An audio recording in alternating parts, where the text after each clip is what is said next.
financial issues such as zakat or usury or riba or inheritance. These subjects are important for us as individuals and as a society, and Islam addresses, thank you so much, addresses these financial issues in detail. And zakah is one of them, obviously. Are so many details when it comes to zakah. The zakah itself and the pillars of zakah, the fundamentals of zakah are agreed upon, but as usual, in some issues, you'll find different opinions, and that's normal, and that's okay. We'll have agreement and disagreement among Muslim scholars, and in the end of the day, you do what you feel appropriate or right.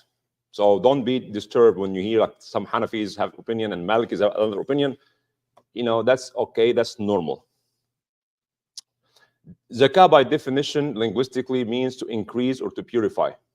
Zakka shay ay nammahu aw kabbarahu, or to purify, right? Allah subhanahu wa ta'ala says to the Prophet sallallahu alaihi wasallam, خُذْ مِنْ أَمْوَالِهِمْ صَدَقَةً تُطَهِّرُهُم وَتُزَكِّيهِمْ بِهَا وَصَلِّ عَلَيْهِمْ. So take, O Muhammad, from their wealth, a charity by which you purify them and cause them increase. So it purifies us from stinginess, selfishness, greed, and it increases our wealth. And this sounds contradictory because when we give or spend money, that decreases our wealth. But Allah subhanahu wa ta'ala affirms, يَمْحَقُ اللَّهُ الرِّبَى وَيُرْبِي الصَّدَقَاتِ.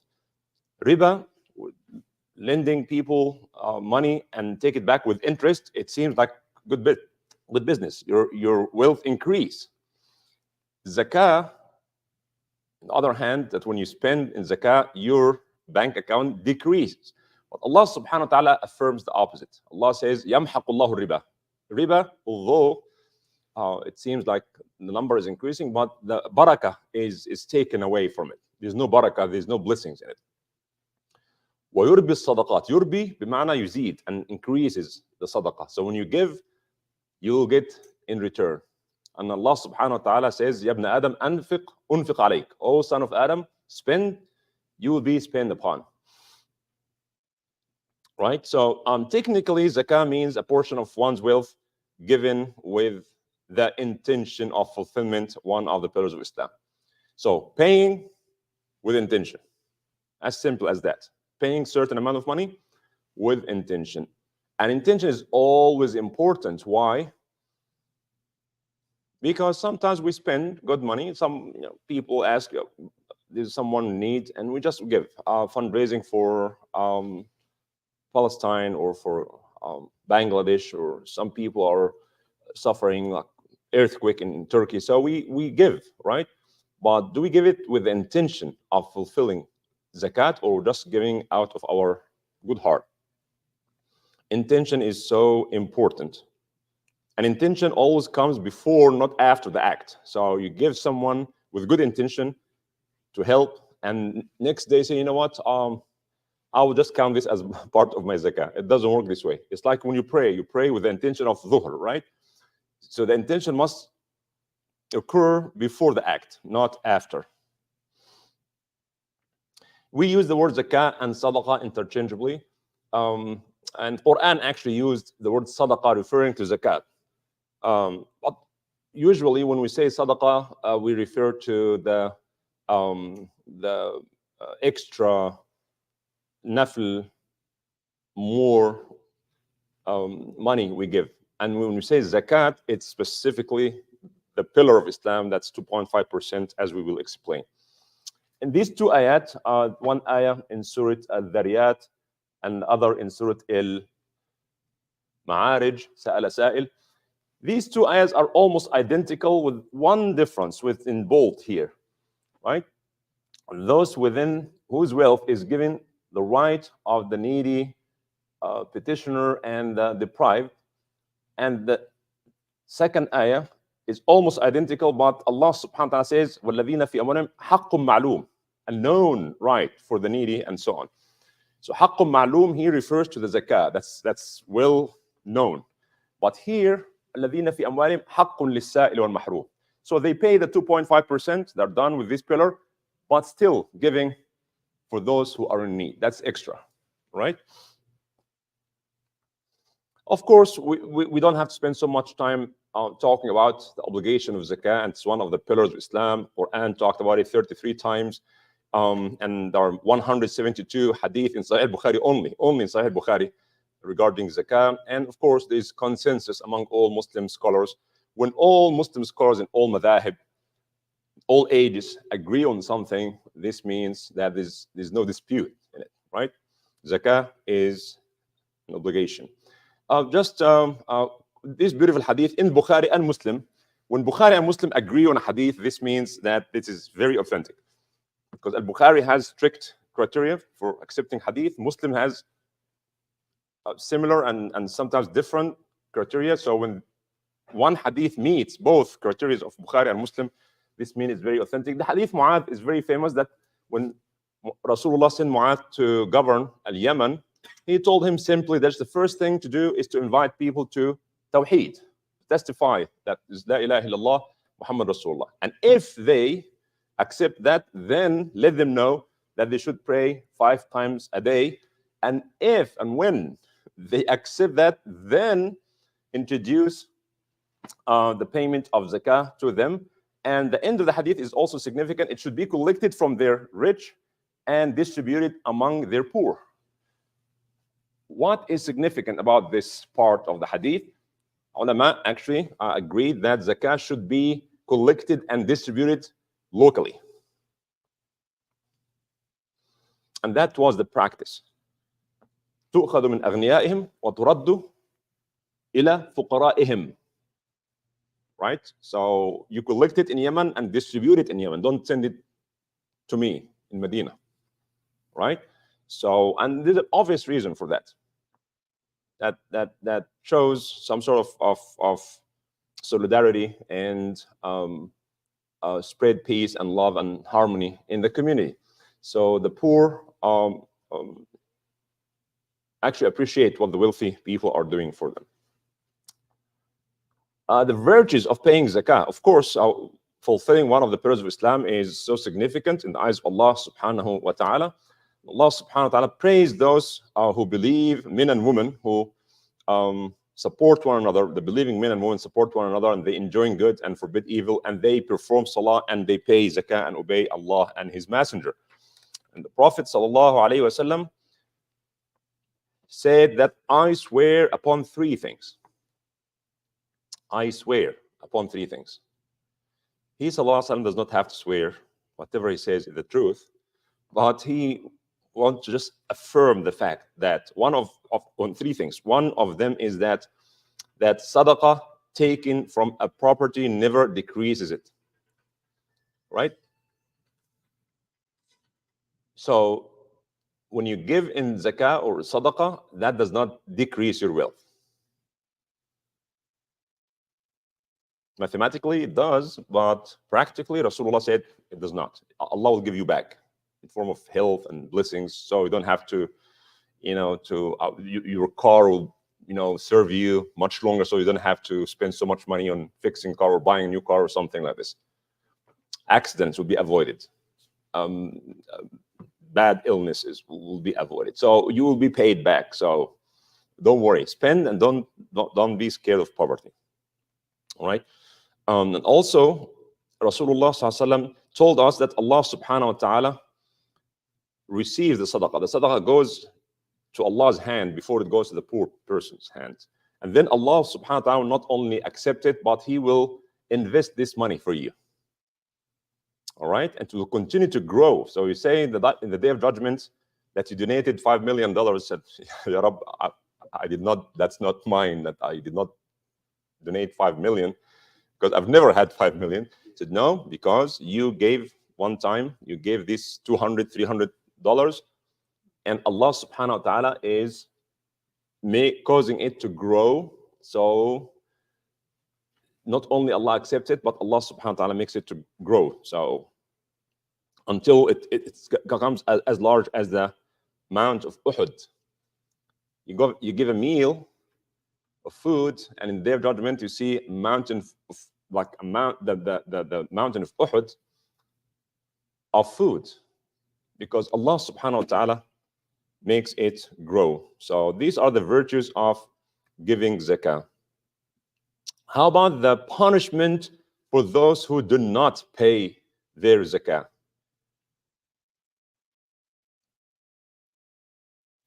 Money is a blessing, but it can be a curse.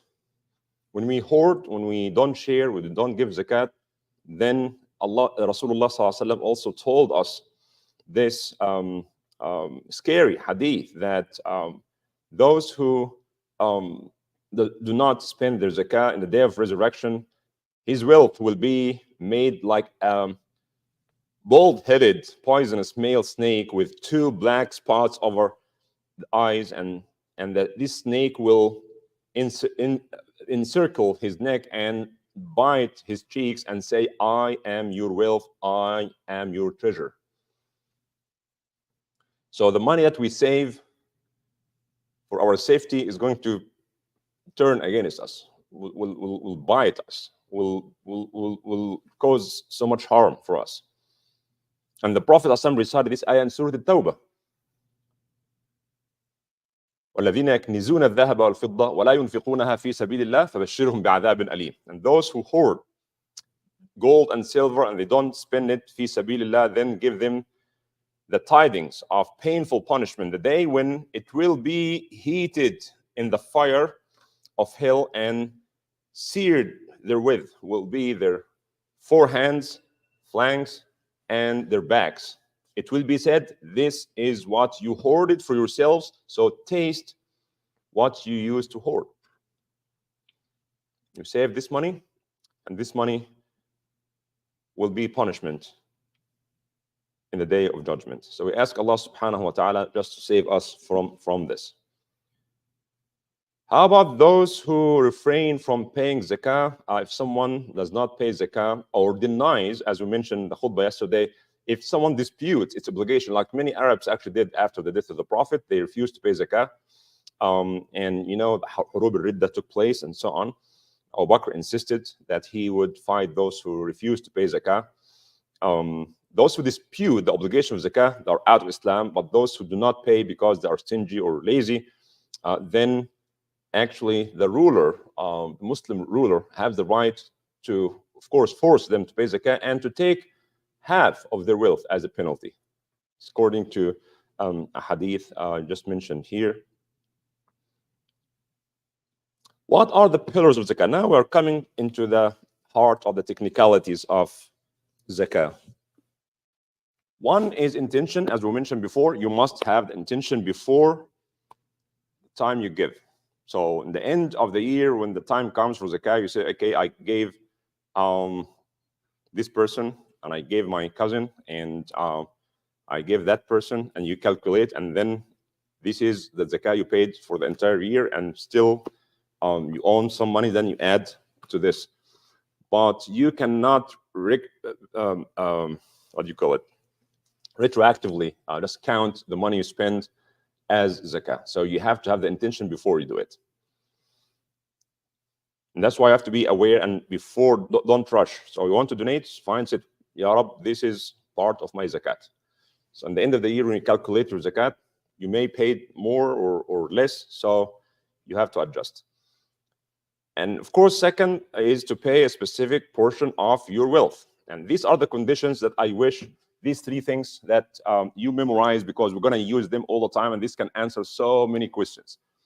You have to have full possession of this money. This money must be yours. You can buy, you can sell, you can give it to someone, you can use, you can invest.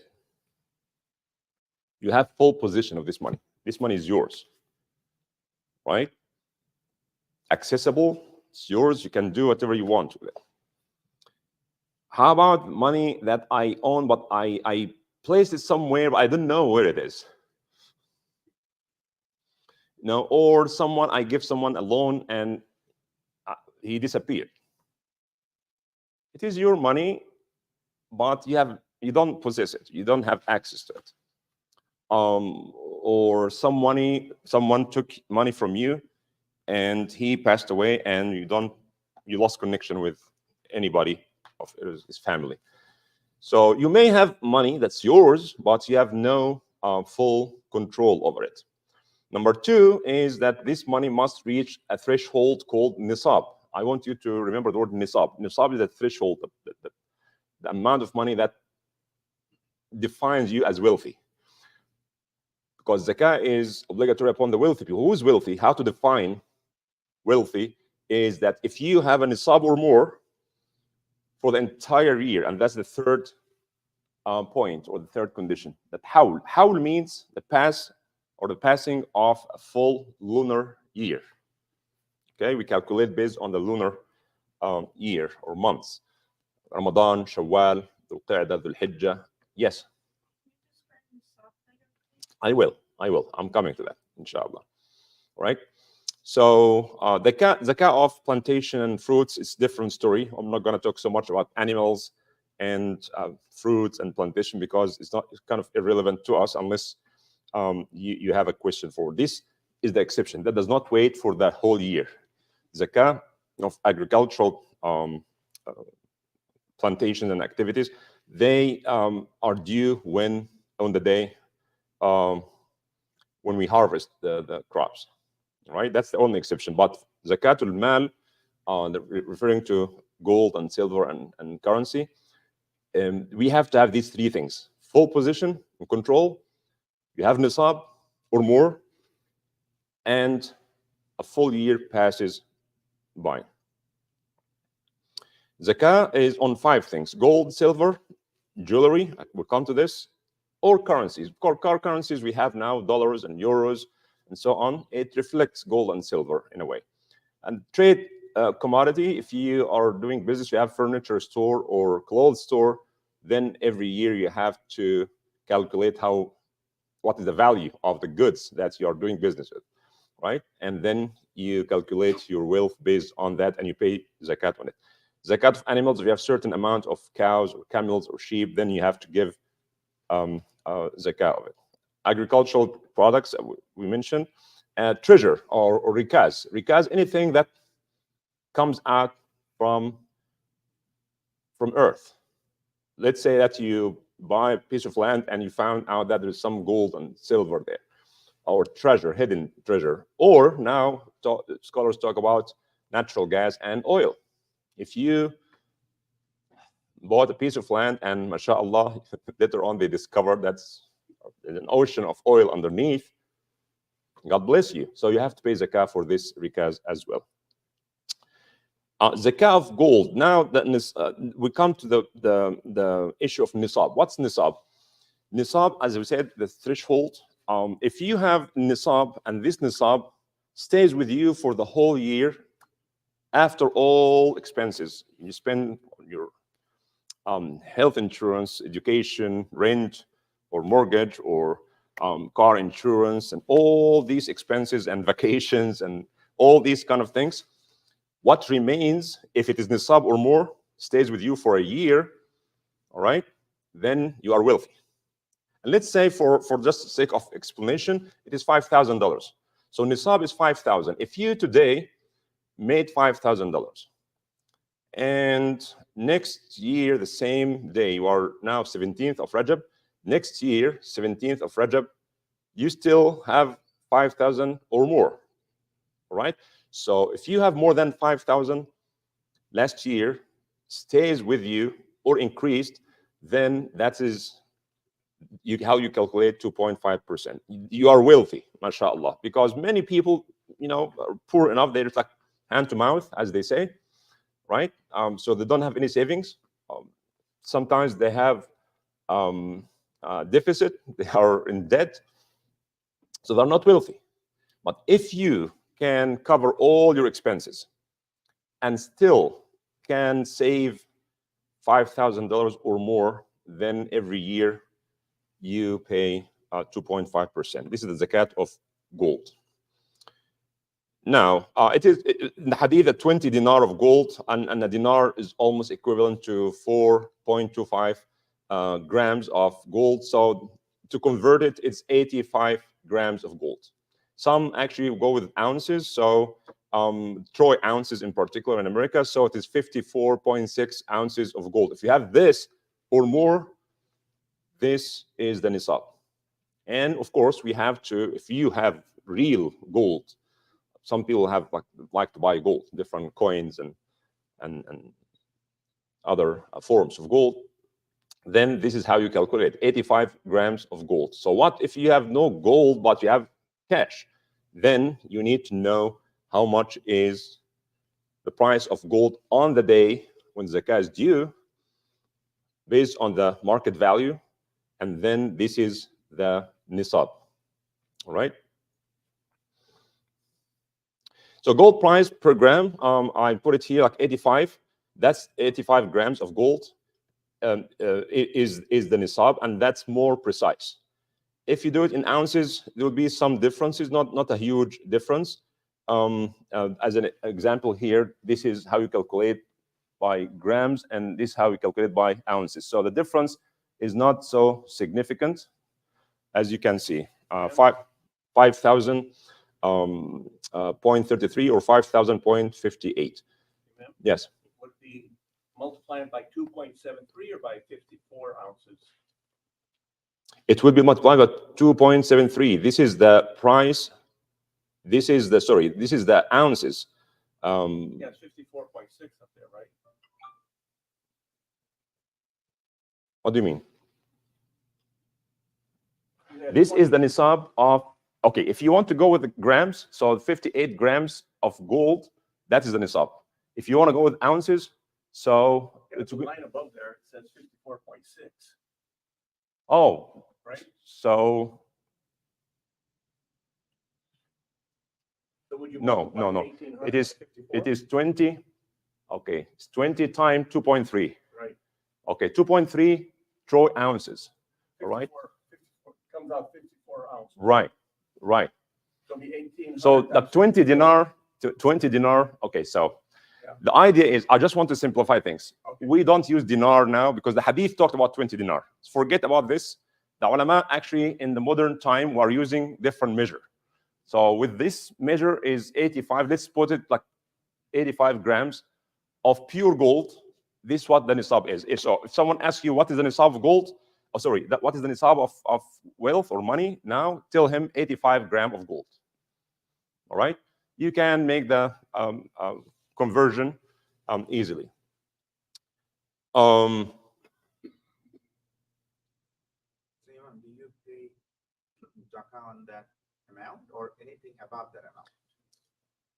Okay, so if this is the minimum, so let's say you have the minimum. So you have, let's say this is the nisab, okay?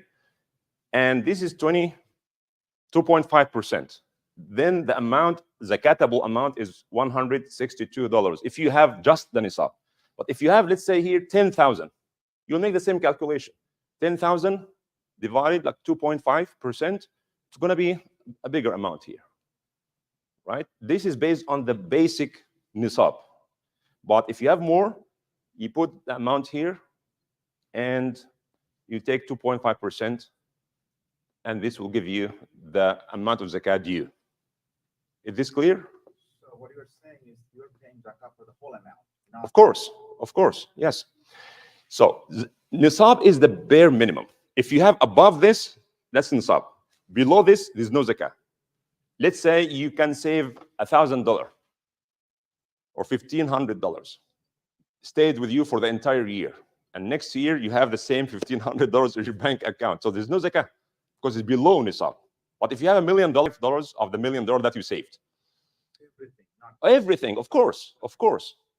I'm just giving this as an example of the bare minimum. But if you have more, it's the same equation. And another question about the price. Yes. You know that you buy gold today. Yes. From the store. Right. And immediately you want to go back and sell it. They're not going to give you the same price. So, okay. The answer to this is that you calculate based on the market value on the day when you pay zakat. So let's say you buy zakat today. You buy gold today. All right. Let's say 500 grams. That's way above the nisab. Right. And the price actually went up next year.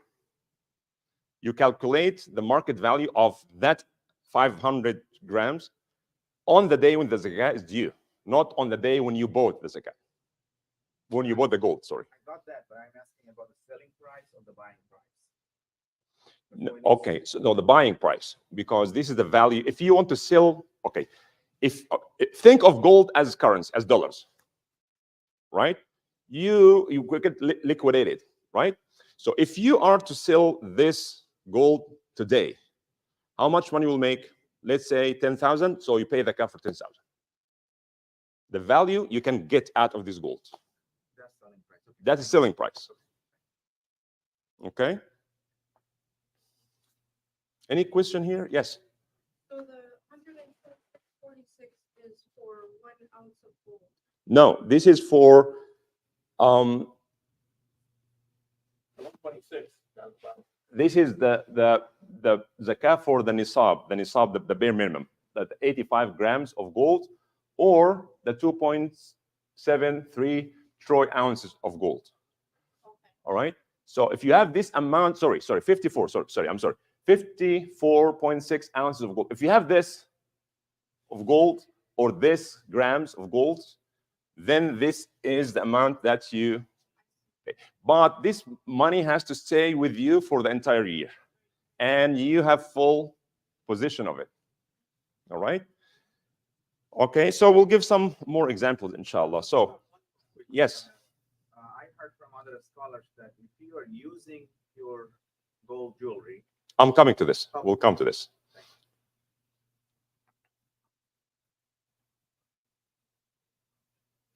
Okay, let me go back. Another important point related to zakat of gold, that there are different carats of gold. So what we're talking here, we're talking about the pure gold, 24 carats of gold. So what if you have gold that is 10 or 14 or 21? This is perhaps the most popular one, 21K. How would you calculate the nisab based on the pure gold? Because this is not pure. This is not pure gold. So the formula here is very simple, that you weigh the weight per gram. Let's say someone has 500 grams of gold, 21K. All right. So should you pay zakat for 500 grams? No. You have to convert this 500 grams of 21K into 24K. And again, it's very simple. The weight per grams, 500 in this case, time the kind of carats, 21 divided by 24, and this will give you the exact amount of pure gold. In this case, is going to be 437.5 grams of pure gold. So you don't pay zakat for 500, you pay zakat only for 437. Is this point clear? This is how you convert whatever carats of gold into pure gold. The amount of grams times the kind of carats divided by 24. That's the pure gold. All right, so this will give you the right amount of zakatable gold. All right. The zakat of silver is different, because zakat of silver is 595 grams of silver. Again, based on the hadith, converting the dirham, 200 dirhams into today's measure is going to be around 595 grams of silver. Now, you can see the nisab of silver is different from the nisab of gold, because in the Prophet's time, gold and silver used to have almost very close value. The value does not fluctuate so much. The price is almost, so it's 85 grams of, or 20 dinars of gold versus 200 dinars of silver were almost the same value, 20 and 200. But now the price of gold is going very much higher than the price of silver. So if you try to convert 200 dinars of silver, it's going to be 595 grams of silver today, All right, so it's going to be 595 time 0.70. That would be the nisab 416. So the nisab of the gold, as if we go back a little bit, 126, and here 416. So the due zakat will be different because of the difference between gold and silver. So you can see here the difference between the nisab. The nisab of gold 5,000 something, and the nisab of silver 416. So which nisab should we use to calculate our wealth? Should we pay zakah based on this nisab or based on this nisab? This is like a modern calculation. All right.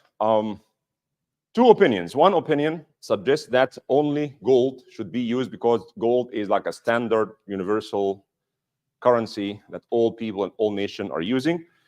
The other opinion, many modern scholars, they say we should use the nisab of silver. So if you have 416 or more for the whole year, then you should pay 2.5%.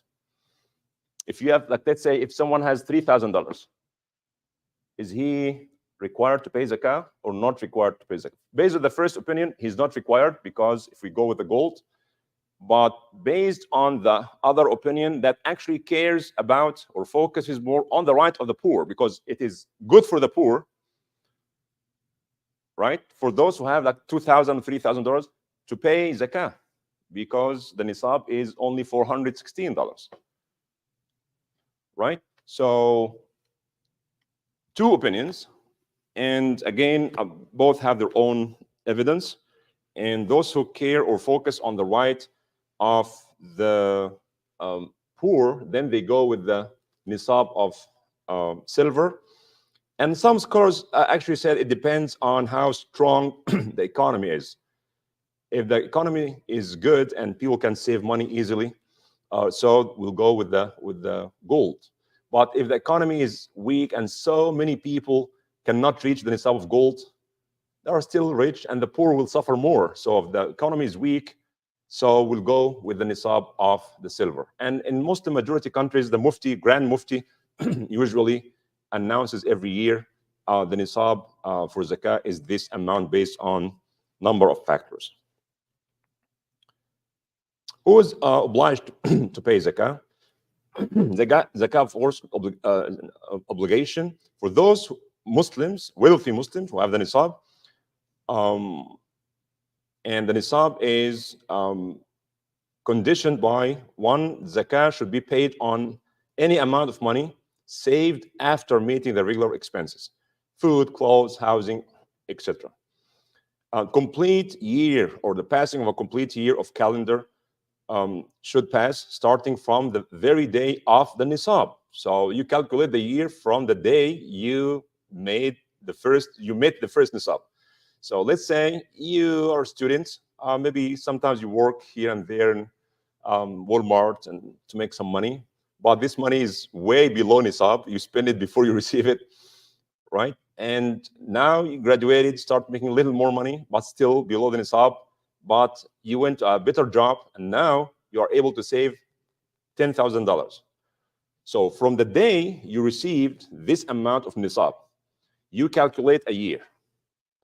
It's not, as many people think, it must be spent only in Ramadan. That's not correct. Zakah is due when the year passes. And Rasulullah ﷺ, as I will mention, one day he prayed Asr and he says, Salaam alaikum rahmatullah, Salaam alaikum, and then he ran to his house. His house was attached to the masjid. Imagine this is his house and this is the masjid, exactly. So that's not normally what the Prophet used to do. He used to stay and say adhkar and take his time, and then he leaves.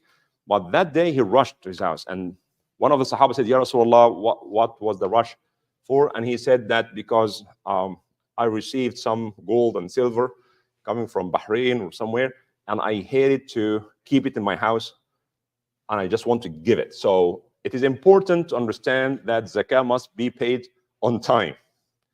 Don't delay it until next Ramadan, because the Ramadan, you'll have more reward, and the reward is multiplied in Ramadan, so I will delay it for 6 months until Ramadan comes. No, don't do that, because you are delaying the right of someone, sorry, someone who needs this money. right?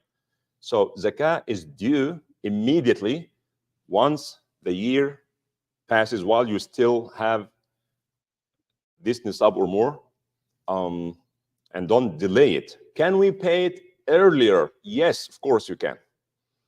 Let's say you made nisab in the month of Rajab, okay, which happened to be the first time ever in your life you made nisab or more. You have the nisab or more. Then Rajab next year, like 15th of Rajab, let's say. So 15th of Rajab next year, zakah is due. If you delay it, the more you delay it, the more you are committing injustice. Like Salah, you don't want to delay Salah. Salah is wajib on time. Hajj must be done in a particular time. Zakah must be given in a particular time. And this particular time is the passing of the lunar year.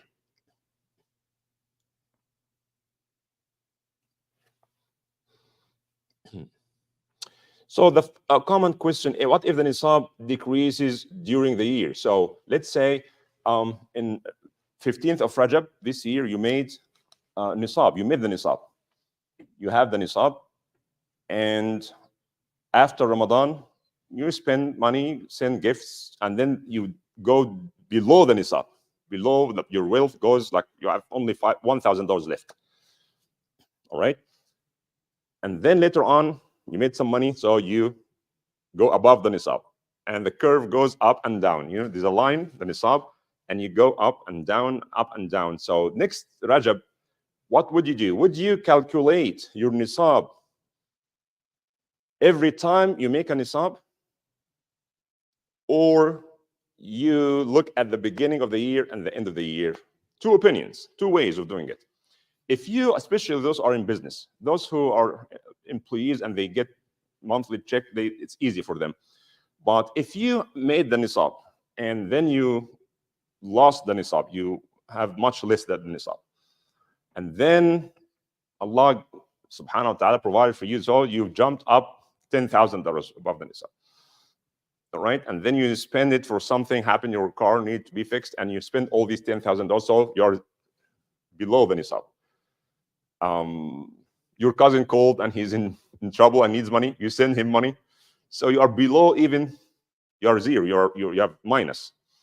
And then you go up again. So technically, you are not required to pay zakah unless a year passes from the moment you have nisab. So you have nisab today, you lost it next month, khalas.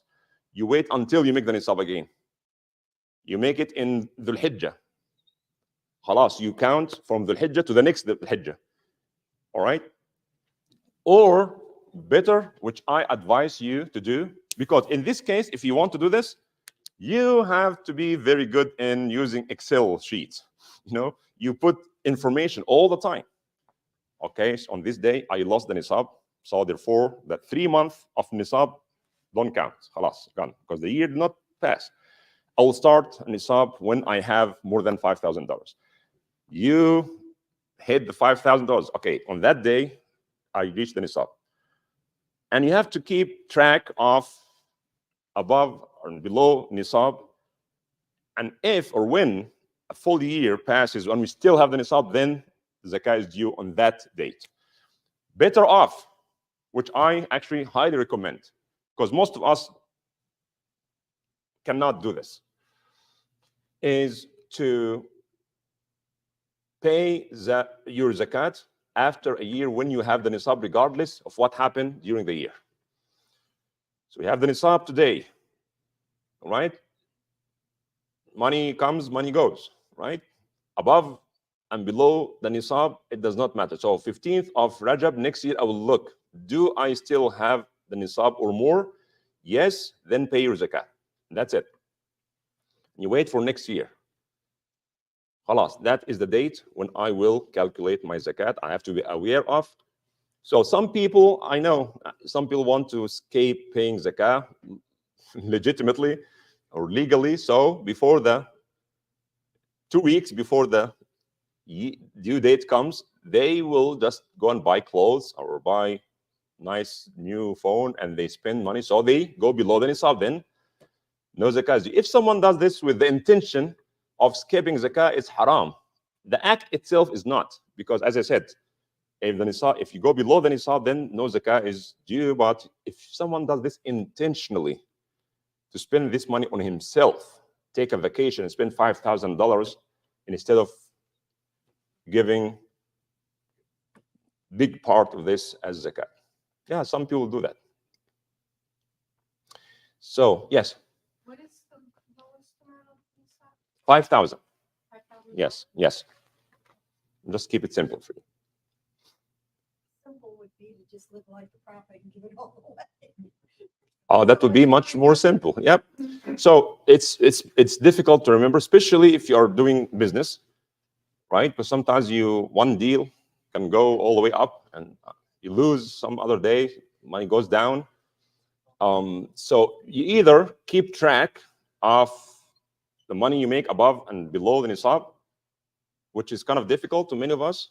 Those who are accountants, maybe they have apps and programs can help them doing this, but most of us do not. So it's better to just see the date when you made the nisab next year. If you still have the nisab, doesn't matter with when the money or the wealth went down below the nisab during the year.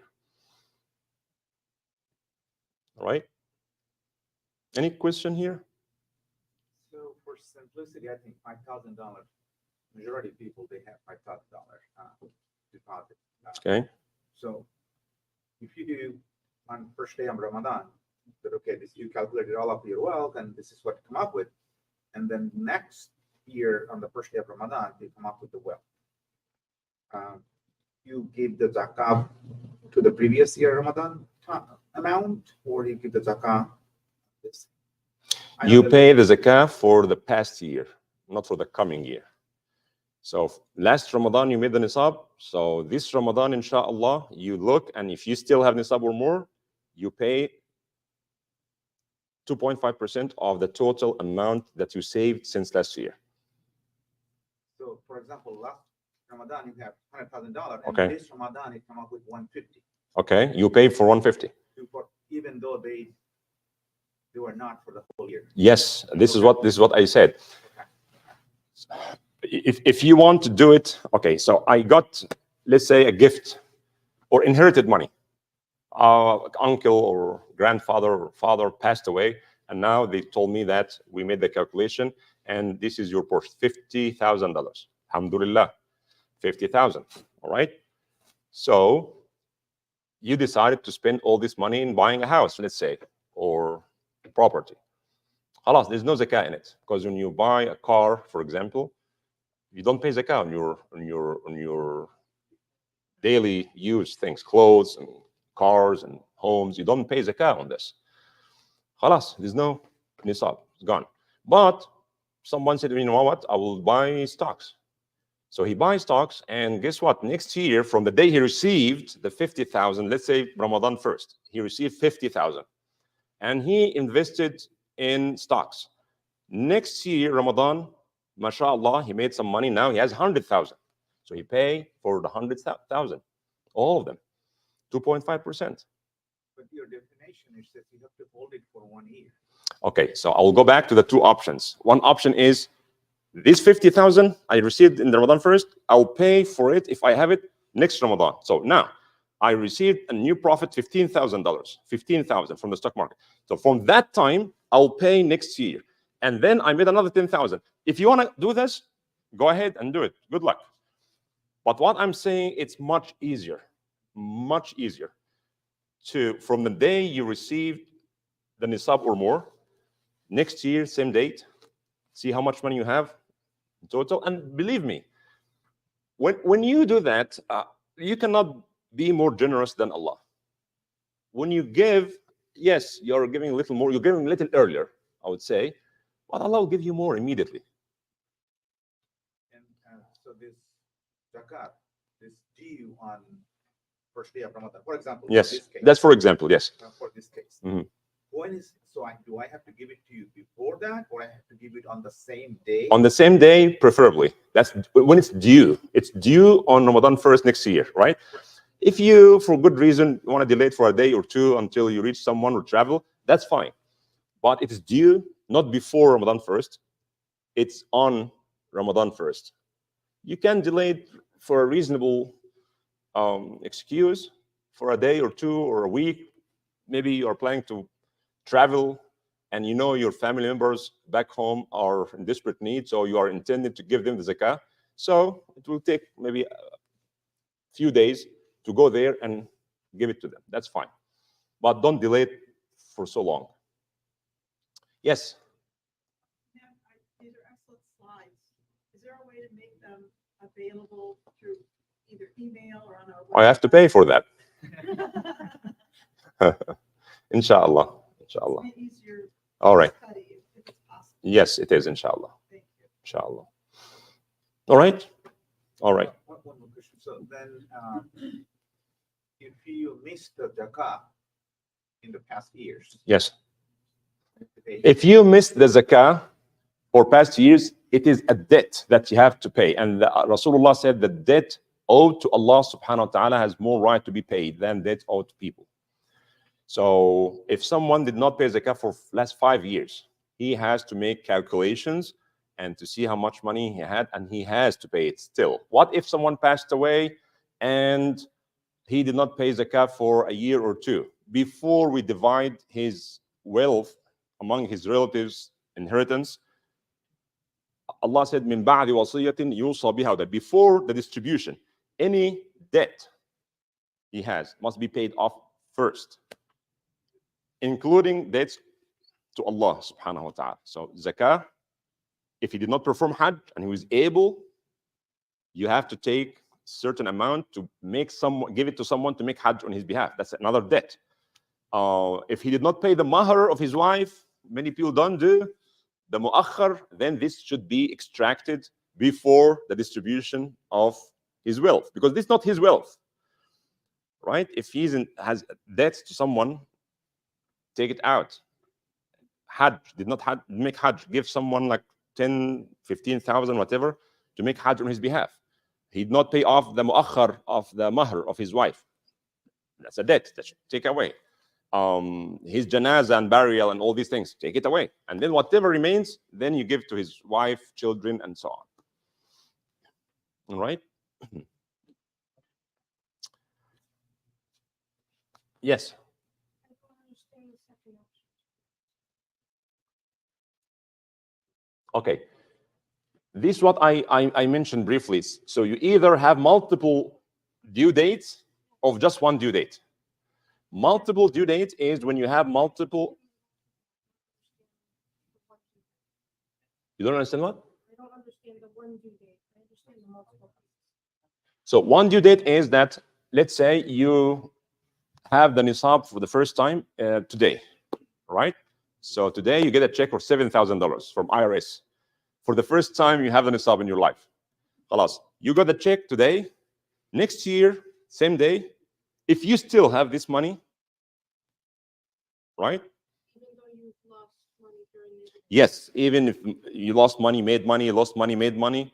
So in the same date of owning or having a position of the first nisab, you just next year, the same date, you look in your bank accounts, how much money I have 5,000 or more, then I pay 2.5% regardless of what happened during the year. So you start with 7,000 and you end with 5,000, so you pay on the 7,000. No, you pay on what you have on the due dates. Let's say in the due date, you have nothing. Khalas, there's no zakah. Or you have 100,000, you pay for 100,000. Okay, so you start with 7,000, you end with 5,000, so you pay 5,000. You pay 2.5% of the 5,000 because it's still nisab. But if it goes to 4,000, khalas, there's no nisab, you don't have to pay anything. All right?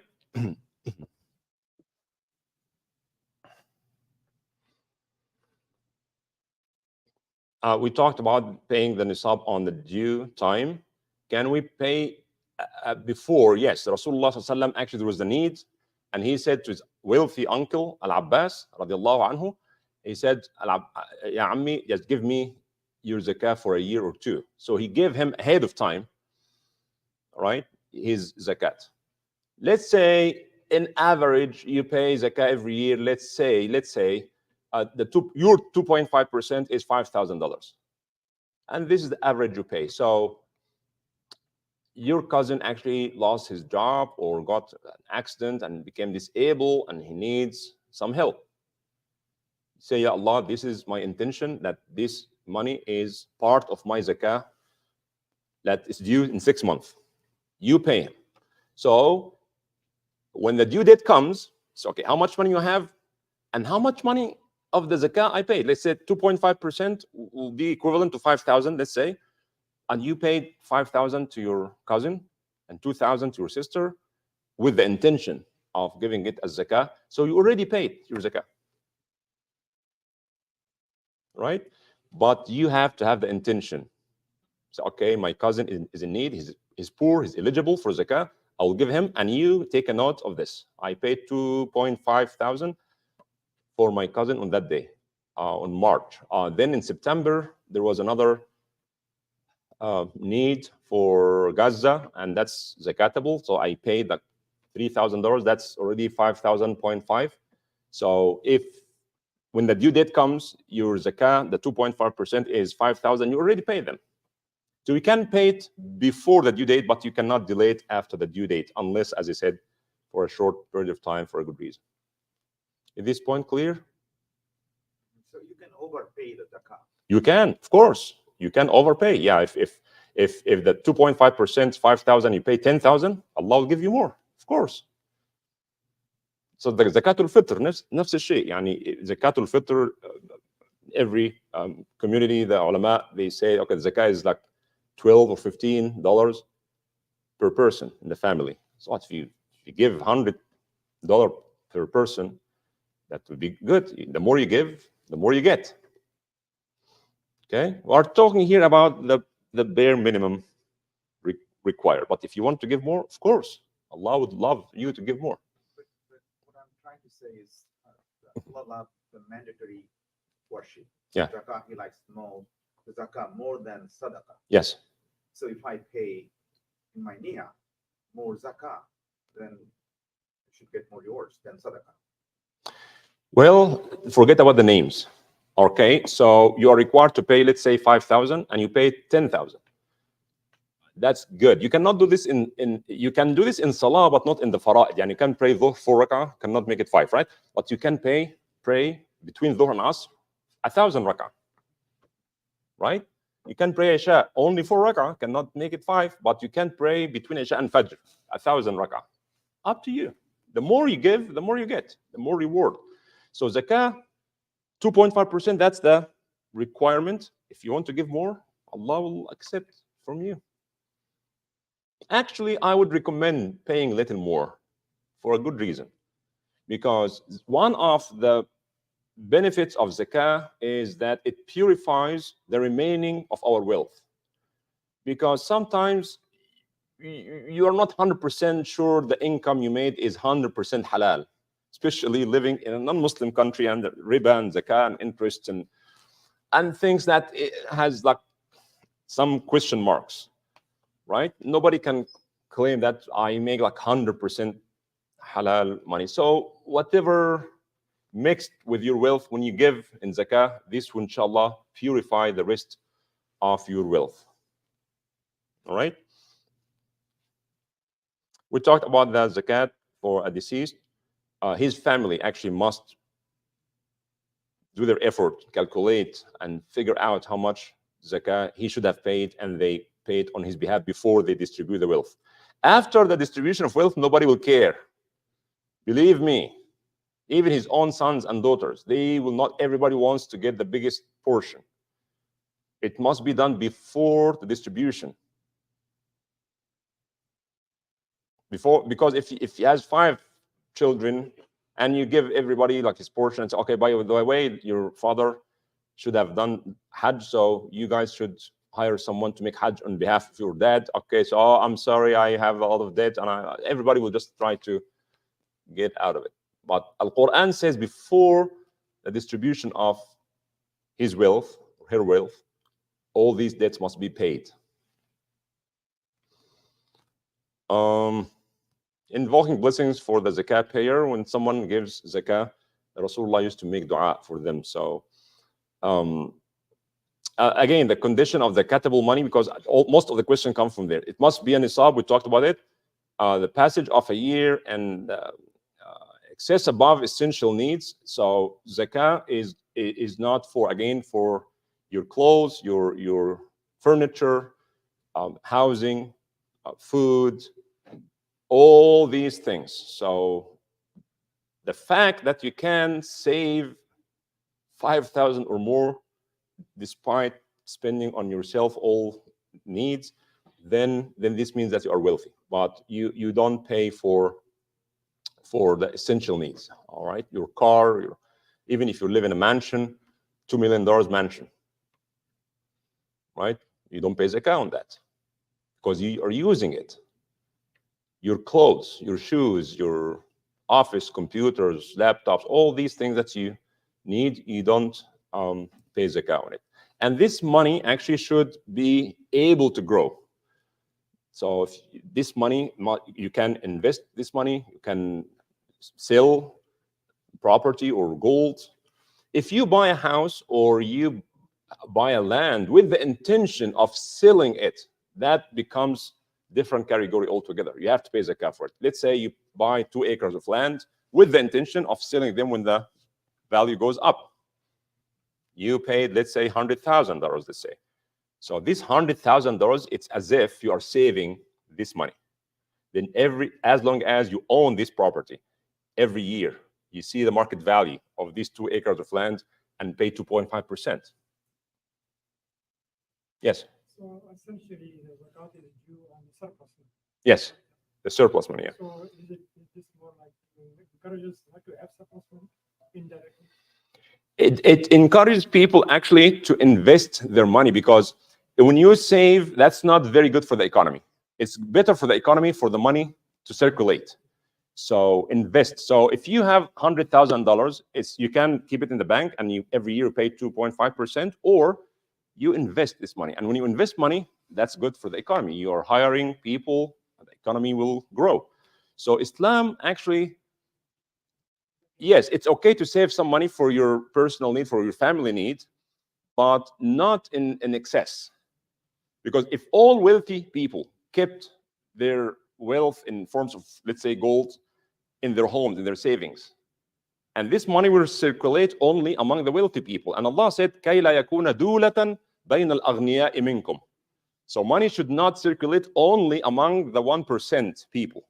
Money must circulate in society. This is how we create a small business and help the economy to grow, right? So saving in a personal level is good, but not in access. Otherwise, the wealth will be owned or by only few people. And this is what usually wealthy people like to do. They like to keep the money circulating among wealthy people. Banks don't deal actually with poor people. Banks don't like to do business with poor people, right? That's why if you apply for one finance, your car or house, so they ask you a million questions to make sure that you are wealthy enough, because they don't do business with poor people. If you want to take a loan from the bank, good luck. If you are poor, they'll kick you out, right? They have to make sure they have good income, you have good credit history, you have wealth, you have money, because money begets money for them. Yes. So the example of property, can you, since your property doesn't generate income for you, just property, can you say, I'll pay my zakat? Let's say you own a piece of land for 10 years. Mhm. You say, I'll pay the zakat when I sell the land. Okay, that's a different story. Okay, so let's analyze this. So you buy a piece of land with the intention of building a house for yourself and for your family, no zakat. But if you buy the same piece of land with the intention of selling it in the future to make money, okay, so then you have to pay zakat. What if I don't have cash money to pay zakat? Pay whatever you can. You can only pay, let's say, 10%. You don't have cash, right? But you have to take a note of that. Okay, and this year I paid only 10%. I owe 90% of the zakat, which is this amount. So next year, same thing happens. You have only little money, cash in your hand, to pay for the whole 2.5%. You cannot do that. You can pay only for 1%. So pay whatever you can, and the remaining will become a debt. Once you sell the house in 5-6 years, then you pay off all these debts. This applies also to, we'll come to 401k and all these kind of things. So this applies because sometimes you know you owe this amount, but you don't have cash. So take a note, it becomes a debt on you. And Allah will forgive you because you don't have money to pay. But when you sell the land, you have to calculate all the past years and pay this amount. All right? Same thing as surplus. You have surplus money, that's how you bought the land. You have surplus money, that's how you ended up buying the land. So that's how you. Or maybe you inherited it. Right? You got it. If you inherited a piece of land and you plan to sell it in the future, but you don't have cash to pay for the zakah, again, yeah, take note and becomes a debt on you. And the fifth condition for the zakatable money is to be undivided and absolute right of ownership. Right? So how about the case of the asset that do not have a specific owner?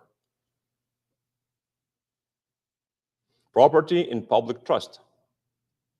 The government actually should take care of this. Unlawful wealth. What if someone has a liquor store? Muslim has a liquor store. I mean, no, zakah is not to be accepted from him. In a typical Muslim society, he goes and pays zakat. They should not accept zakah from him because accepting zakah is an approval for the evil, unlawful activities he's doing. Right? It is like it's an agreement or acceptance or approval. So if someone is the only source of living for him or her is haram activities, zakah should not be taken or accepted from him or her, because Allah is pure and accepts nothing but pure. No, if you don't know, that's a different story. That's a different story. But if we know, actually, this is not recognized as wealth from Islamic perspective. It's money, but it's not wealth. It's dirty. It's garbage. Islam does not recognize this as wealth because If it's. the person wants to pay it, should you judge them? Well, if you know, as I said, if you know that 100% that he has the only way for living is that he has the liquor store or a prostitute. All right. Okay. So no, that's not wealth. This money is garbage.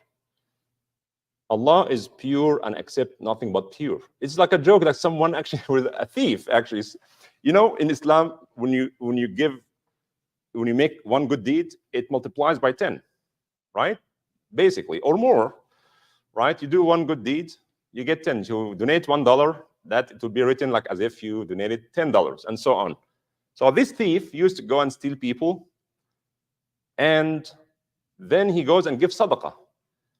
Like, let's say he steals like $10,000 and he gives 1,000 sadaqah, and this 1,000 will be equivalent to 10,000, and this will make it even. Khalas, this is 10 haram and 10 halal. I'm good. But that's a very wrong analogy because this sadaqah he paid is not accepted to start with, right?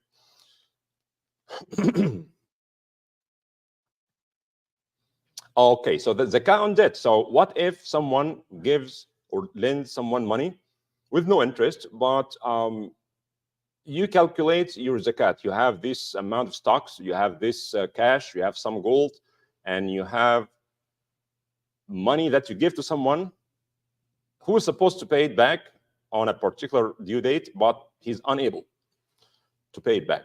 Would you calculate this as part of your wealth or not? Two situations here.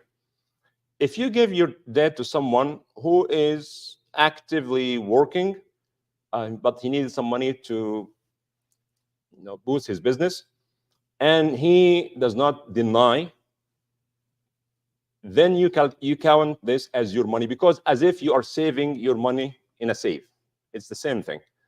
All right?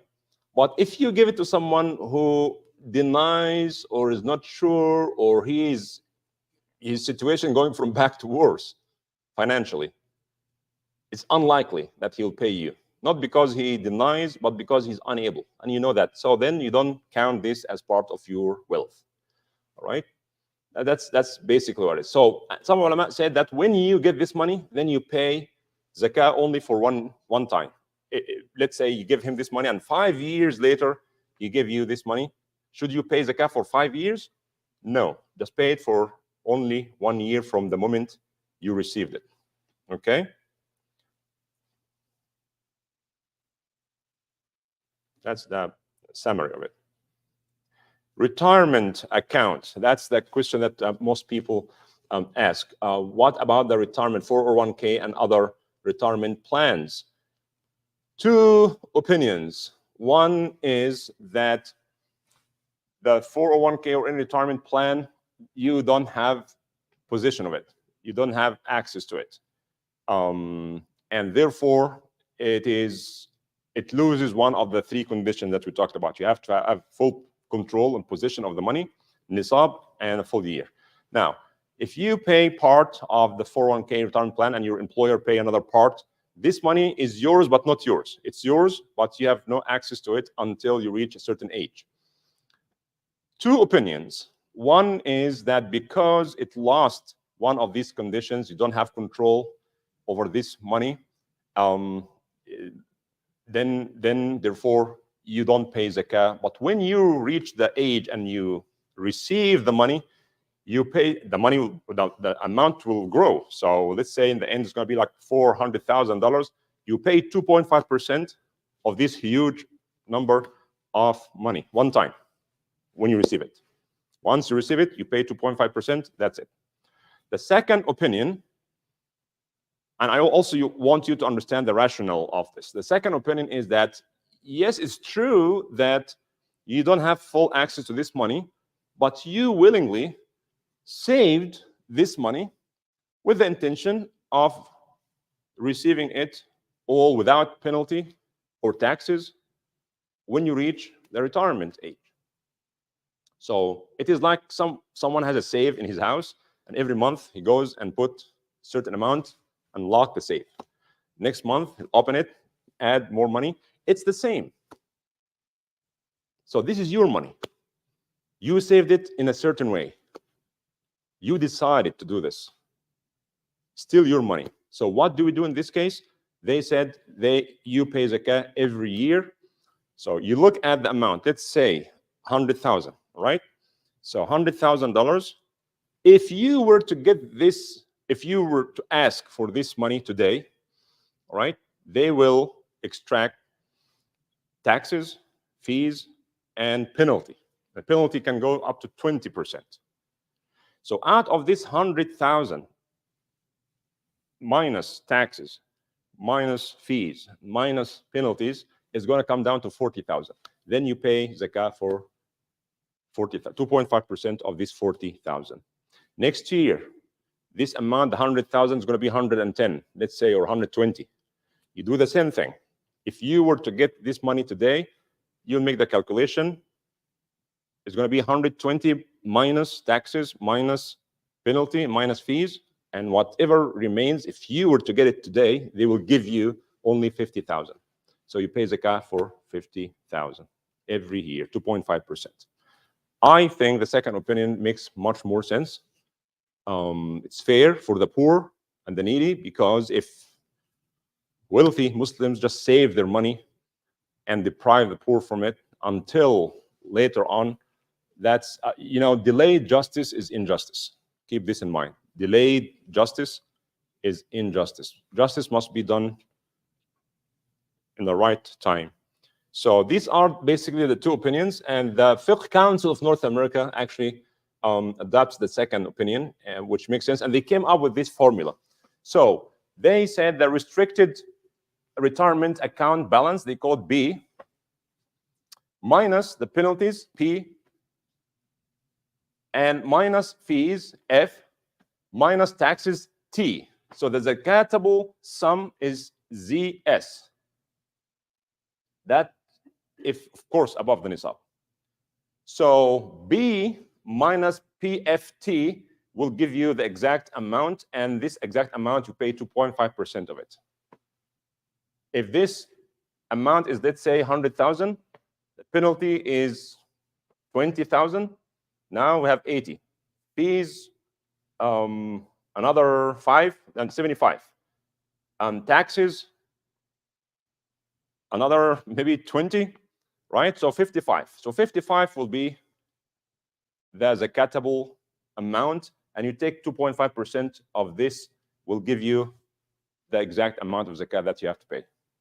And this should be done annually. Any question? This is if you are an employee able to draw money from your 401k, but not all employees are able, even after they retire, after they hit 59 and a half. This is my case, for example. I am not able to withdraw any money from my retirement savings. And I will receive it just in terms of salary each month. So same as my current job. So in that case, I'm not really owning any cash money of my 401k. Even if I pay the penalty, the 100%, I pay taxes. No, I don't have any access to any cash access to my 401k. So it's so complicated. It's not simple. And I'm really surprised by. Okay, so every case is different. Keep going. Here because when you said this is the fifth of North America. Council, I'm really surprised because they try to simplify something that's so complicated. It's so complicated. So in your case, it's not complicated. So in your cases, you chose to be part of 401k when you are young and with the expectation that when you reach the retirement age, then instead of getting a lump sum, you will receive a monthly salary for the rest of your life. So it's very simple. There's nothing complicated here. So we are talking about two things. One is the amount that accumulates every year, let's say for 20 or 30 years, right? This number increases every year, right? Right, but you don't benefit from it unless you retire and it becomes a form of a salary for you. All right. So what I'm saying is that, isn't it a form of saving money? You chose to get into this plan by which you willingly, it's as if you are taking like $200 cash and put it in a safe. I don't have the option of that. I don't have the control over it. Like your employer would say, well, this is the plan. This is our retirement plan. Okay. So you don't have a say in it. You don't have any say. It is just. So you don't make a choice to, No. it is one of the benefits of the job. Right. Not at all. Okay. So in this case, Akhi, because as you said, retirement plans are like a different kind of, but this is perhaps the most common one. But in your case, لا يكلف الله نفسا إلا وسعها. You did not make the choice. You have no access to this money. You don't control this money. You cannot get it. In some other plans, you can, but they will take away penalties and things. So in your case, this money is not yours. And when you start receiving it, then if you have an nisab in the end of the year, based on what you have, salary or perhaps other inheritance or other job you do in the side, you calculate the nisab every year, and whatever surplus money you have, you pay 2.5%. Simple as that. It's not complicated.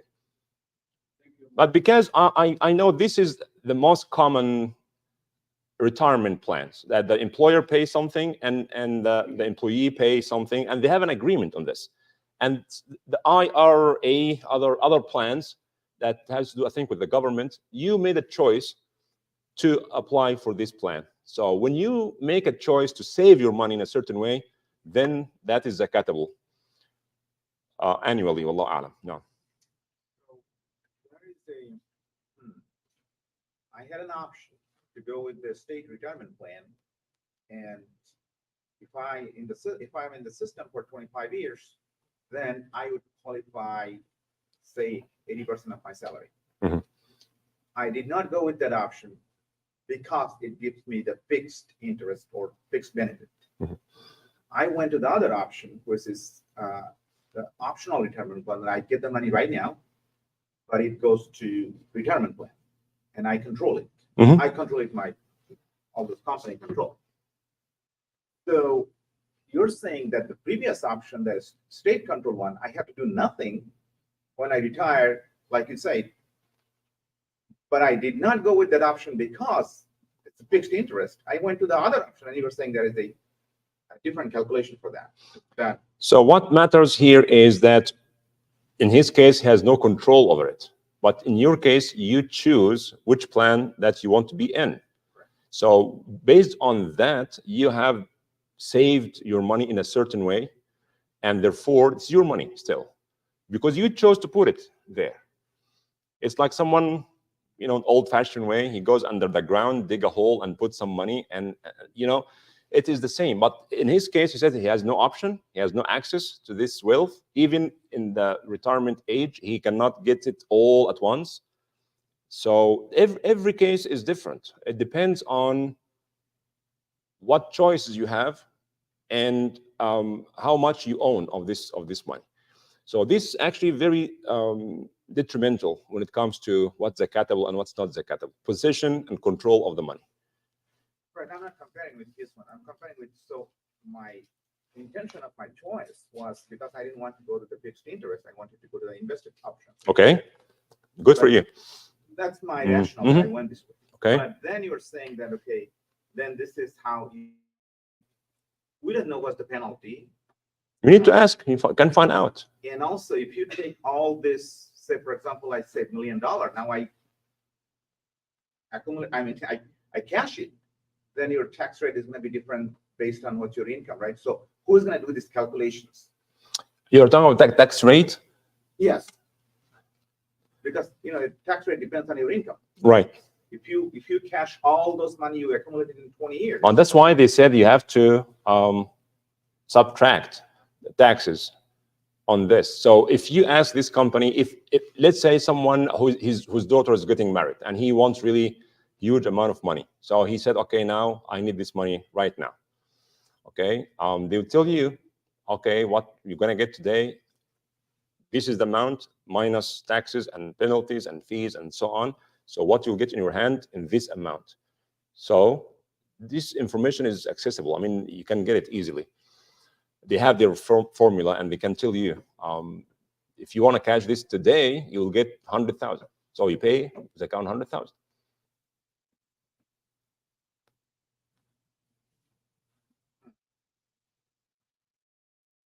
so that is, for some people, that is significant amount. They don't have the cash to pay.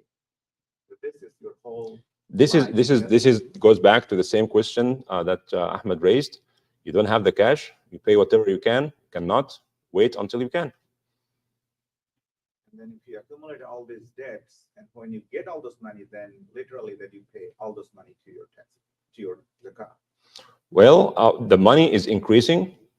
The money you chose to save it. It is your choice. You can invest it somewhere else. It's your choice. It's the money you saved. So the answer is yes. You owe it. Right, no, right, but you know that this, because of the financial collapse, sometimes your money goes half. The value of the money. The value Yeah. of the money Yeah. goes that way, and then if you accumulate all those. Okay, so the bottom line here is that we really need to make all these calculations when we choose our retirement plans.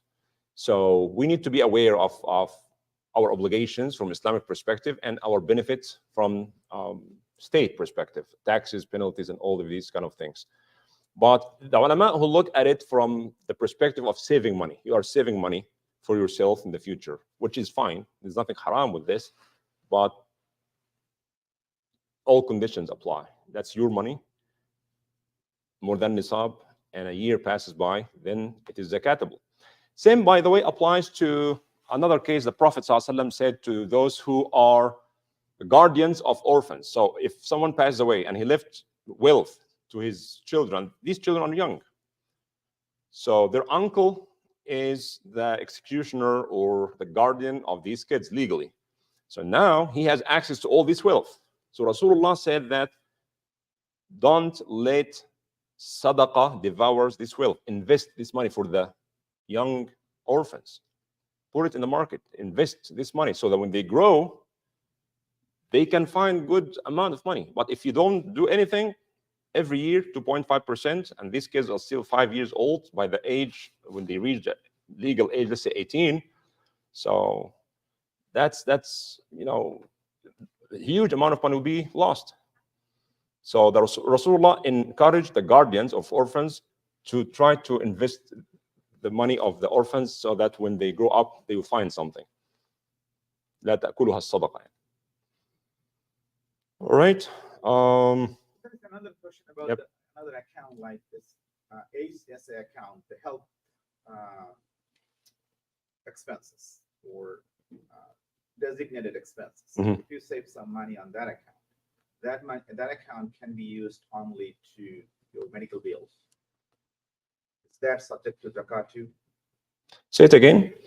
So there are some way the pre-tax money that you from your salary it goes to your accounts, different accounts, and those money are dedicated for specific bills, Health savings. Health saving. health Okay. savings. Is that subject to zakat too? Well, if the three conditions apply, yes, it's zakatable. If it's your money, you have full control of it, more than a nisab, and a year passes, yes, it is zakatable. But if you spend it all, khalas, there's no zakat in it because you spend it on your bills and medicine, khalas, there's no zakat on it. But if it stays for a year, it's the haqq of the poor people. This is the right of the poor people. Whether it is for health or for Hajj. Some people ask me this. So we save money for Hajj. So if you save money for Hajj and it's above nisab and a year passes, pay zakah. And you are unable to make Hajj, khalas.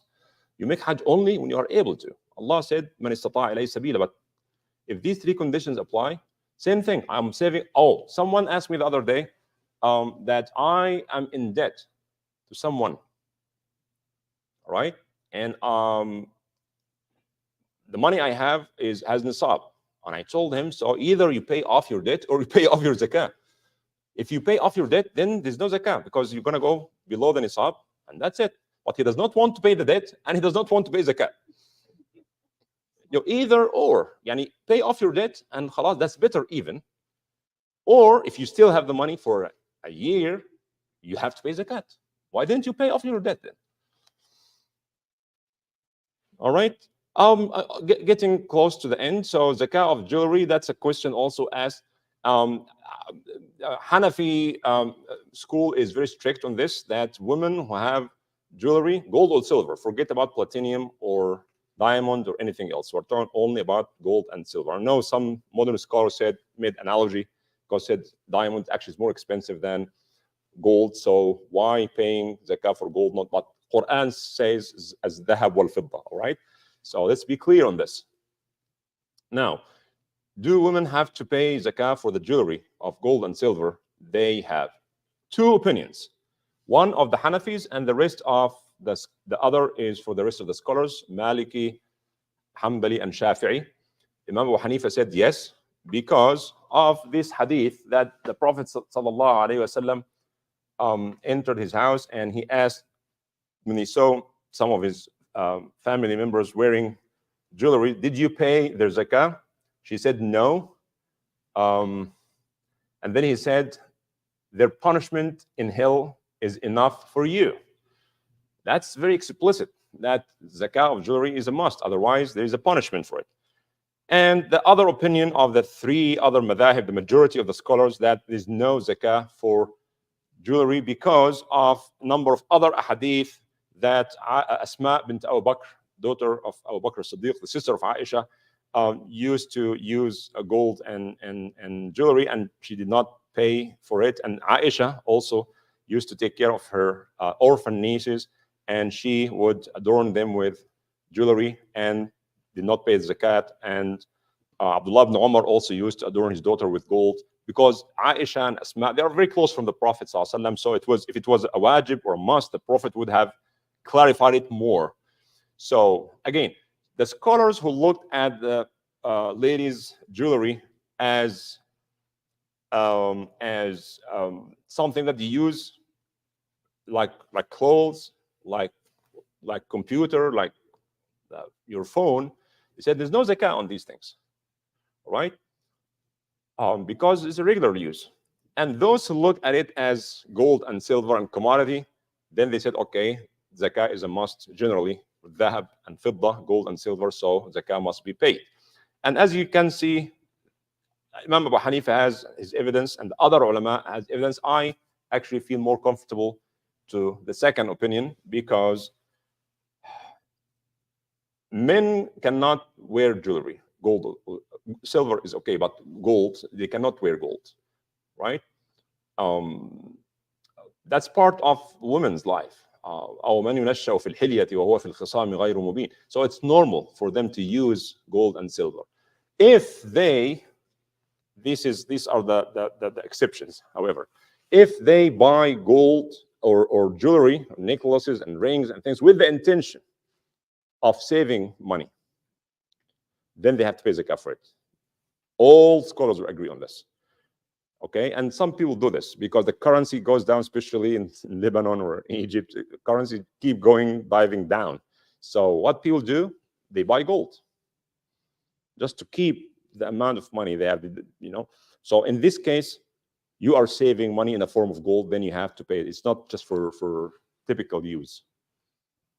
Or if they actually buy jewelry in excess.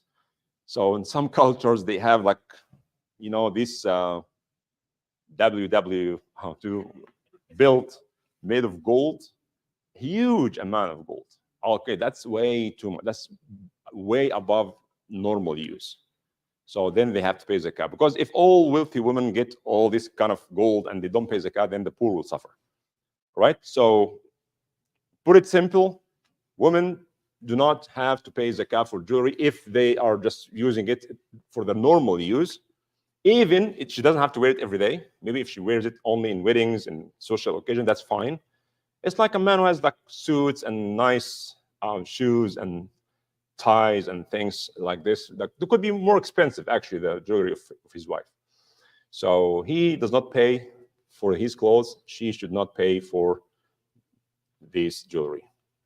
But if someone wants to feel or feels more comfortable paying for the jewelry, that's also fine.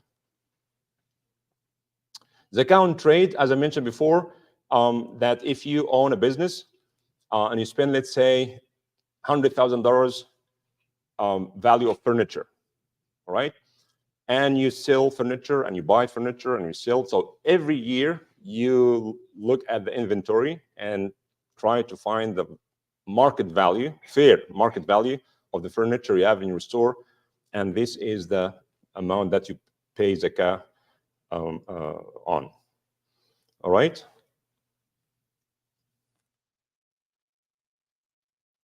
All right. We already talked about this. Plant and fruit. That's great. Who collects and pays zakah?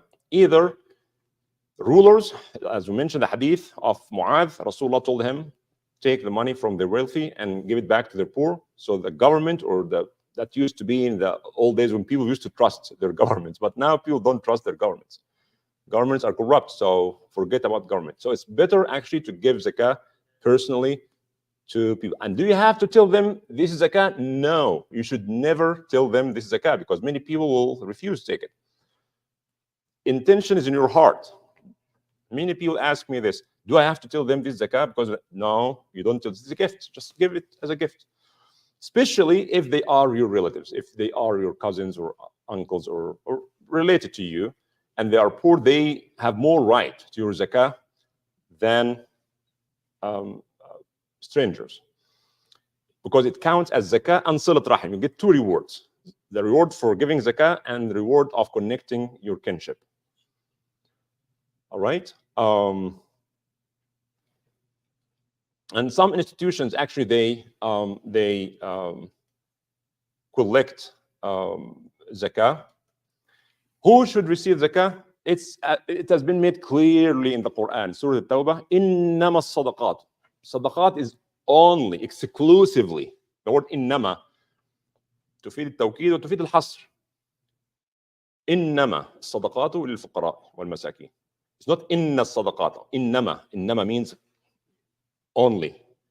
فقراء المساكين. What is the difference between faqir and miskin? They said the faqir is the one who has nothing, like the beggar in the street, homeless. A miskin is someone who has some sort of income, but below poverty line, barely can live, has less than what he needs. But the poor is even worse. That's why Allah started with the fuqara. إنما الصدقات للفقراء والمساكين والعاملين عليها. عاملين عليها, in the old days, there used to be an institution of zakat, that employees will go knock the door like, and ask people to pay the zakat, and they collect it and return it to the treasurer of the state, and this is their job. They go to farmers, business people, and they collect zakat from them. They look how much you have. They have this. Then this is what you have to pay. They collect it and bring it to the central government or whatever, the local authority, and then this authority actually give it to those who are in need. فقراء مساكين العاملين عليها والمؤلفة قلوبهم. This is the only exception when zakah can be given to non-Muslims. The only exception.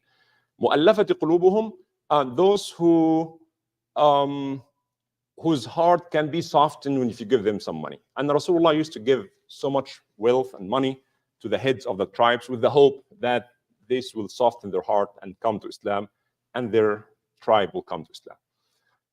Umar ibn Khattab, in his time, by the way, he refused to give them anymore. He said, oh, Rasulullah used to give, and Abu Bakr used to give us. He said, no, Islam was politically weak, and we needed people to come. But now Islam is strong. If you don't want to come to Islam, ahlan wa sahlan. If you don't want to come to Islam, go to hell. We're not going to give you zakah. And many people criticize Umar for that, by the way, especially the Shia community. They said, okay, he canceled one of the eligible people for zakat. He deleted something Allah established. No, he did not. مؤلفة قلوبهم in a certain circumstances. But now if they don't want to come to Islam, we don't need them. So I would rather give Muslims. Why should I give it to non-Muslims? That was his ijtihad يعني. مؤلفة قلوبهم إنما الصدقات والفقراء والمساكين والعاملين عليها والمؤلفة قلوبهم وفي الرقاب. الرقاب means freeing slaves, so to buy slaves and give them freedom. That's another way of spending zakah. والغارمين. الغارمين also there's so many details, but الغارمين basically are those who are in deep debt, not because of their fault. They are not taking debts to live luxurious life, but usually people who make peace between fighting families, right? And he give them money to just make peace. Or a wealthy person, the ship sunk and he lost his entire wealth, and he owed money to other merchants. So it was not his fault, and all of a sudden he became poor because he lost his money. So, and he has a lot of debts. He was hoping that when these goods come and he will sell them and then will make profits and pay off other people. Many people do this. They take money in advance, buy stuff, sell, and then distribute the profits. But he lost not because of his fault. So this person actually, although he's technically wealthy, but now he's not. He's in debt. And give him another chance to start business again. وفي الرقاب والغارمين وفي سبيل الله. This is a little controversial. في سبيل الله وابن السبيل. I will talk في سبيل الله later. ابن السبيل is a person who is traveling, let's say, from Detroit to Tennessee, and he's stuck here. His car is broken. He's wealthy, but now he's stuck. Give him from zakat. What help him to go to his destination? Even if he's wealthy, yeah. But now we have credit cards, we have debit cards, so people always carry their wealth with them, right? So, but if someone is traveling and is stranded and he needs money to go home, he should be eligible to receive zakah. Fi sabilillah. What does, or because this is very misunderstood and misused here in America. Fi sabilillah. Anything could be fi sabilillah. Any good thing could be fi sabilillah, right? Fi sabilillah. I'm sure you have attended many fundraising. Oh, brothers, sisters, this is zakah eligible. Please donate for this cause. Fi sabilillah, it's zakah eligible. Okay, based on what? What zakat eligible? We want to build Islamic school. Oh, zakah eligible. We want to build a masjid. Zakah eligible. We want to change the AC unit in the masjid. Zakah. Nonsense. That's nonsense. Zakah should be given to individuals, to people. Fi sabilillah, the mass majority of scholars, if you look at the word fi sabilillah in the entire Quran, 99% it talks about jihad, fi sabilillah. In the time of the Prophet, there was no professional trained army. So when the enemies come, the Prophet called the adhan, someone called the adhan, it's okay, hayya al jihad. Now it's time for jihad. They need weapons, they need swords and shields and horses. And who's going to spend on this? Can be spent from zakat to prepare an army to be able to defend yourself. Some actually try to expand the concept of fi sabilillah to include any good thing, which is very, very wrong. There's almost consensus among all scholars that you cannot pay zakat to build a school or to build even a masjid.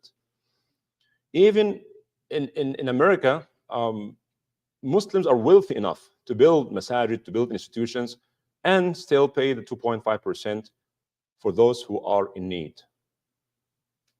We don't see need and poor people, that there are many of them. The fact that we don't see them does not mean that they don't exist. And Allah subhanahu wa ta'ala told us, يَحْسَبُهُمُ الْجَاهِلُ أَغْنِيَاءَ مِنَ التَّعَفُّفِ. Ignorant person will look at them and think they are wealthy. Because ta'affuf, they never ask. They never ask. They will die out of hunger and will never ask people to give them anything. All right? So, fi sabilillah, we cannot expand fi sabilillah because we're building a website to spread Islam. We are publishing the Quran and you can pay your zakat. I mean, with all due respect, that's not, Allah said, innama. So fi sabilillah it cannot be interpreted as any good thing. I want to take my mom to make Umrah. Isn't this fi sabilillah? It's like, fi sabilillah is a good thing. Right? Any good thing can be fi sabilillah, but we cannot do that. We need to, I was in the first table, they have a table for imams in this big event, and the fundraiser was doing his job and things. And brother, this is zakah, right, Imam? He looked at me. I said, you don't not like my answer, so ask someone else. Because no, it's not just zakat. We have to feed the hungry stomachs. People are dying out of hunger. People cannot buy a car to go to find a job. People cannot afford having health insurance. They're sick and they cannot get right treatments. People cannot pay off their rent. That's what zakah is for. Alhamdulillah, as American Muslims, generally, we are wealthy enough to build institutions out of our zakah. And we cannot give our zakat to hospital, although hospitals are doing a good job. Some poor people go, but some wealthy people go there. This shelter organization provides shelter for those who need. Yeah, that's a good cause. Donate, but not from the 2.5%, not from our zakat. When Katrina happened, I said we have to donate, but not from our zakat has to be spent to our family, and our family is the Muslim community. If no poor people are here, look at those who are within 50-mile radius around us. Don't find any poor person, look at 100-mile radius. What about the big crisis like what's happening in Gaza now? Yeah, send it. Money, zakat money should be spent locally, but in these cases, in two cases, one with this huge crisis like what happened in Gaza, or your family far away and are in desperate need to your zakat, send it away. Otherwise, money or zakat money should be spent locally. I will stop here if you have any comment or question. Yes? Or somebody needing lend money or to buy a car to get a job.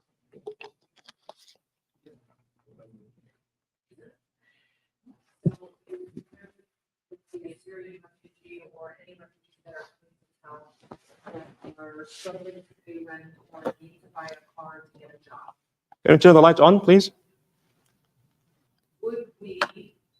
is it our right to spend it for them, or ours that had, let's say, we're gonna put $1,000 do I give that person $1,000 to spend as they choose and see fit?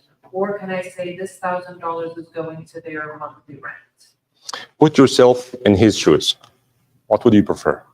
I would prefer, I think that it would be that I would give that person the money to spend. Okay, on whatever you answer the question, whatever is useful, more useful for the poor, that's the better choice. But it's the poor person's choice to make, not for me to say I'm putting the $1,000 towards his rent. So but he may yeah, want it towards exactly. So you said if you were in his position, you would rather receive the cash and you do whatever you want. So as a payer, you do what's beneficial for him. Understand? So this, I'll give you another clear example. Clear example. You know, there's a debate every year about Zakat al-Fitr. All right, should we give it in the form of food? Because the Prophet said that you give them either date or rice or sha'ir. So some ulama said it must be food. It must be food. You cannot give Zakat al-Fitr cash. And Abu Hanifa and others said, no, give it cash to him. And if he want to buy food, he can buy food. Maybe he need medicine. Maybe he need clothes. Maybe he need to pay rent. Give him the cash. It's easier for you as a payer, and it's easier for him as a receiver. So you understand? So you pay Zakat al-Fitr in form of cash, not in form of food. In our case here. Did I answer your question? So, yeah, Oh. ultimately, the money goes to the person to spend as he chooses. Yes. Yes, I agree with you in this. Yeah. In our case here, in this mosque. Here, Give, here, oh, so people behind you can hear. okay. In our case here in the mosque, we pay the care to the mosque. How can we control all or not? Masajid, what this masajid need to do? Masajid should always have a zakat committee. And I actually, from day one, I suggested having a zakat committee. And what I did in my own organization in Michigan is that we had a zakat committee and we have a Sharia advisory board, 3 imams to answer all these. Can we give this zakat to this? Can we send it overseas? So we have a Sharia advisory board. So these zakat volunteers collect zakat and give it, but sometimes they come up across some of these questions. Should we pay the rent, give it cash? Can we send it overseas? Can we send someone in Florida because he's desperate need? We know about it. So these questions come to the zakat Sharia board or advisory board, and they get an answer and they act accordingly. With all due respect, people volunteer to collect zakat. That's not difficult, and distribute, but they need scholars to give them guidance on what is allowed and what's not allowed. Yes. Imam, in Muslim countries, even Western countries, the income tax, is something which the government collects from us, and then the zakat is imposed upon us, and which you just told us. How does it work? I mean, if you give the zakat, if you give the income tax, out of the some countries like Scandinavia, vast amount of the money goes to the food. They have welfare system in place, they have hospitals in place, the schools are free for children, and they give food for the poor people, and then over and above they pay taxes, over and above they pay for cars. How does it work out? Well, this is the question, like in Ramadan, should we fast or pray? You need to do both. You need to pay as a good American citizen, you should pay zakat. You should pay taxes. As a good Muslim, you should pay zakat. As simple as that. Because zakat is a fard from Allah subhanahu wa ta'ala, must be done in a certain way, in a certain amount, certain time. Right? You live in a country that imposes taxes for, I assume, for all goods, but also collected to kill innocent people. So what I'm saying is that these 2 things never mix. They never mix. This is give to Caesar what's Caesar's and give God what's God's. That is one of the pillars of Islam that must be paid in a certain amount, in a certain time, in a certain manner to certain people. And taxes must be paid as a citizen of this country. So. So, thank you. just hypothetically, someday I hope it happens in our lifetime, there is no poor left.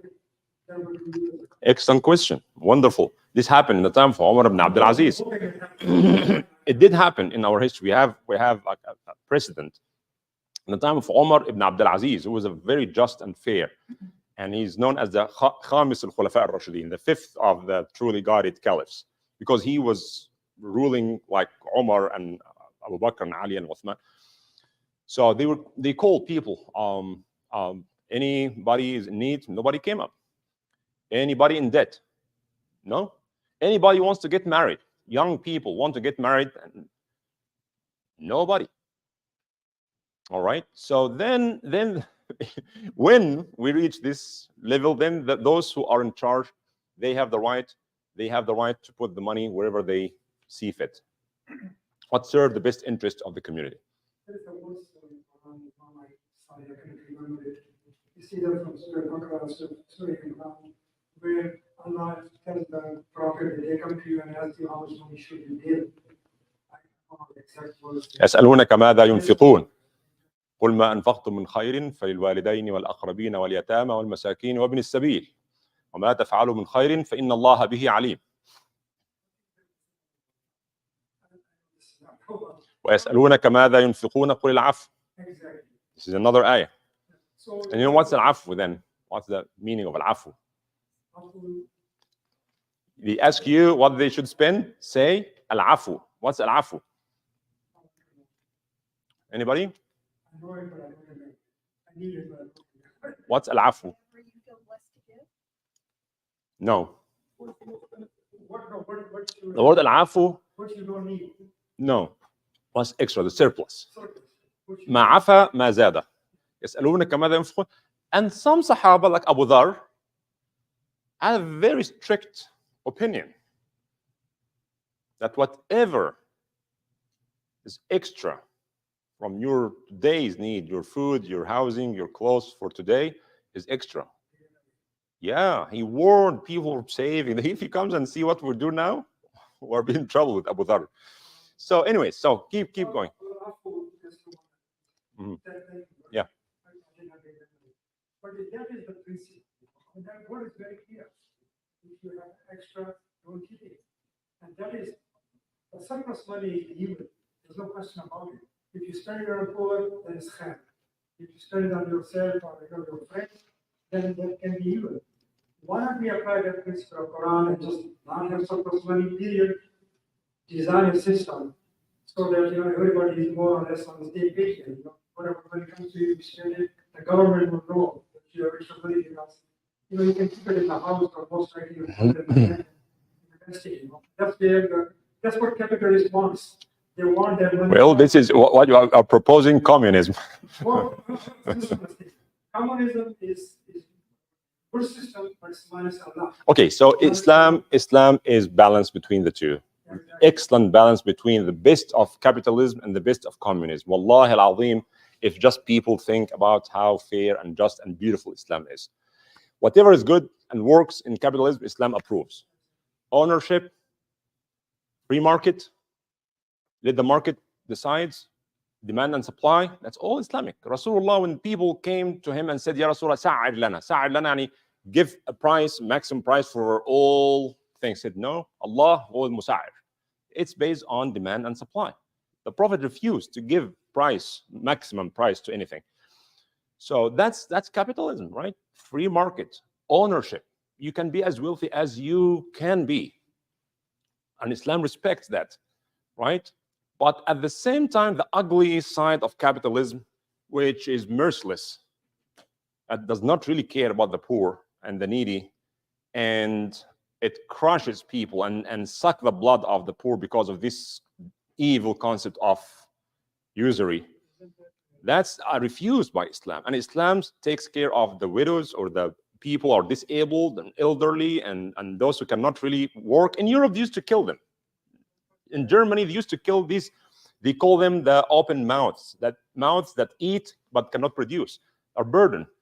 They give them shots and they get rid of them. Well, Islam actually is balanced between this. So the gap between the super wealthy and the very poor must shrink. And that's what Islam is trying to do through the concept of zakah and encouraging people to make sadaqah, encouraging people to build sadaqah jariyah, like building schools, rivers, and orphanages, and so on, and keep the money circulating in society. Because from Islamic philosophical perspective, our money is not our money. We don't own it. وَأَنْفِقُوا مِمَّا جَعَلَكُمْ مُسْتَخْلَفِينَ فِيهِ. Before we come to this world, someone else owned the house we live in, right? Or the property we live in. But Allah gave it to us temporarily until we depart, right? So it's Allah's money is giving to us to live our term in this earth. So it's not our money. We don't have